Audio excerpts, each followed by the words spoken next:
लाल किताब का ये हमारा क्लास नंबर 16 है। तो उम्मीद करता हूँ अभी तक आपने सारे नोट्स बना लिए होंगे। तो नेक्स्ट टॉपिक है हमारा लाल किताब में क्लास नंबर 16 में हमारा जो नेक्स्ट टॉपिक हमें पढ़ना है वो है day and time of each planet. अब देखो, हर प्लेनेट का कोई ना कोई दिन होता है और हर प्लेनेट का कोई ना कोई टाइम होता है।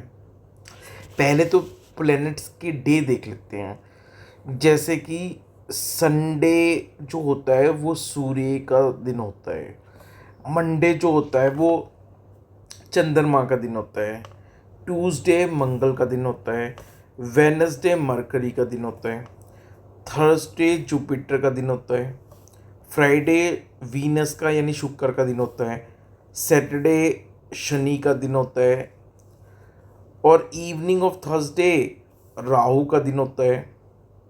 और मॉर्निंग ऑफ संडे केतु का दिन होता है।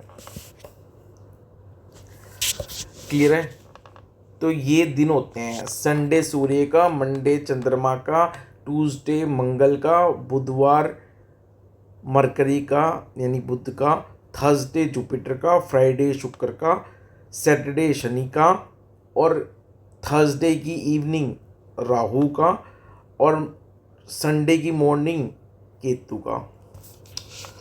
क्लियर है? ये तो दिन हो गए प्लैनेट्स के। नाउ अब टाइमिंग भी देख लेते हैं। सूर्य का जो टाइमिंग है, सूर्य का जो टाइमिंग होता है वो होता है मॉर्निंग में 8 बजे से लेकर 10 बजे के बीच में। यानी सूर्य का जो टाइमिंग है वो क्या है, 8 AM to 10 AM। इसको बोलते हैं second part of the day. ठीक है, second part of the day 8 AM से 10 AM यानी सुबह 8 से 10 के बीच में सूर्य का टाइम होता है। सुबह 10 से 11 बजे के बीच में चंद्रमा का टाइमिंग होता है। तो 10 से 11 क्या होता है, चंद्रमा का टाइमिंग। 11 से 1 बजे के बीच में, दिन में 11 बजे से 1 बजे के बीच में मंगल का टाइम होता है। ठीक है, ऐसे ही बुध का टाइम कौन सा होता है, तो बुध का टाइम होता है शाम को 4 से 6 बजे के बीच में। जुपिटर का टाइम कौन सा होता है, तो जुपिटर का टाइम होता है कि जब सूर्योदय होता है तो सूर्योदय से मॉर्निंग में 8 बजे तक। इसको बोलते हैं first part of the day. तो सूर्य उदय जब हुआ, सनराइज जब हुआ, तब से लेकर 8 सुबह के 8 बजे तक जुपिटर का टाइम, और फिर 8 से 10 जो सेकेंड पार्ट ऑफ डे है वो है सूर्य का टाइम। शुक्र का टाइमिंग क्या होता है, तो शुक्र का टाइम होता है दिन में 1 से 3 बजे के बीच में। और शनि का टाइमिंग क्या होता है, जब सनसेट होता है यानी सूरज छुप जाता है, सनसेट होता है, तब से लेकर और रात में जब कोई भी तारा निकलता है तब तक शनि का टाइम होता है। राहु का टाइम क्या होता है, तो राहु का टाइम होता है शाम को 6 बजे के बाद, यानी शाम को 6 बजे से राहु का टाइम शुरू हो जाता है और जब तक सूरज छुप नहीं जाता तब तक राहु का टाइम रहता है। केतु का टाइम सनराइज जब होता है, सूर्योदय जो होता है उससे 2 घंटे पहले केतु का टाइम शुरू हो जाता है। और सनराइज यानी सूर्योदय होने तक केतु का टाइम रहता है। फिर सूर्योदय हो गया एक बार, तब से लेकर 8 बजे तक जुपिटर का टाइम, और फिर 8 से 10 सूर्य का टाइम, 10 से 11 चंद्रमा का टाइम, 11 से 1 मंगल का टाइम, 1 से 3 शुक्र का टाइम, 4 से 6 बुध का टाइम, 6 बजे से लेकर और सूरज जब तक छुपता नहीं, सनसेट होता है, तब तक राहु का टाइम। जब सनसेट सूरज छुप जाता है तब से लेकर और जब रात में कोई भी स्टार चमकता है, निकलता है, तब तक शनि का टाइम। क्लियर है? तो ये प्लेनेट के डे हैं और प्लेनेट के टाइमिंग्स भी हैं। अब अगर मान लो